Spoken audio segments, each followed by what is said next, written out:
திமுகவுக்கு எதிர்ப்பான அலை என்று பொத்தம் பொதுவாகலாம் நான் சொல்லல. 504 வாக்குறுதிகளை சொன்னாங்க. அந்த வாக்குறுதிகளை நிறைவேற்றினார்களா என்று கேட்டால் கிடையாது. என்ன திட்டங்கள்னு கேட்டீங்க. நான் திட்டத்தை அடிக்கிறேன். இதுல ஒரு திட்டம் நடைமுறைப்படுத்தப்படவில்லை. நீங்க யார் நிரூபிச்சாலும் நான் ஓபன் சேலஞ்ச் பண்றேன்.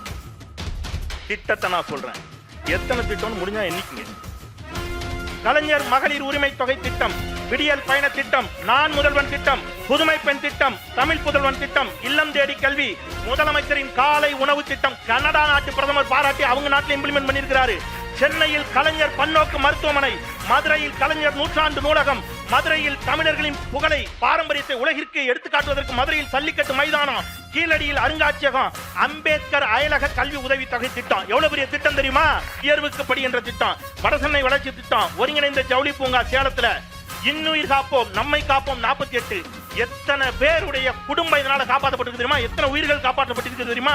மக்களை தேடி மருத்துவம், பெண் காவலர்களுக்கு சிறப்பு விலக்கு, மெட்ரோ 2ஆம் கட்ட பணிகள். அஇஅதிமுக ஆட்சி காலத்துல திமுக போட்ட நல்ல திட்டங்கள் அப்படியே விட்டு போயிருவாங்க. இந்த மதுரவாயில் பறக்கும் சாலை அப்படியே விட்டு போயிட்டாங்க.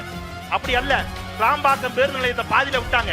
அதிமுக திட்டம் என்பதால் கிடப்பில் போடவில்லை.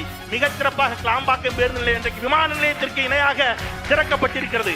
திருச்சியில அதிநவீன பேருந்து நிலையம், மாவட்டந்தோறும் நியோ டைடல் பார்க், அனைத்து சாதியினரும் அர்ச்சகர்கள், பெண் ஓதுவார்கள் நியமனம், 3000க்கும் மேற்பட்ட கோயில்களுக்கு குடமுழுக்கு, ஹஜ் பயணிகளுக்கு தங்கும் விடுதி, தோழி விடுதி, போர் அடிச்சுனா 5 வெள்ள வீடு, புதிய அரசு கலை கல்லூரிகள். சாதனைகளை சொல்லும் போது வயிறு எரிஞ்சா அப்படித்தான் இருக்கும்.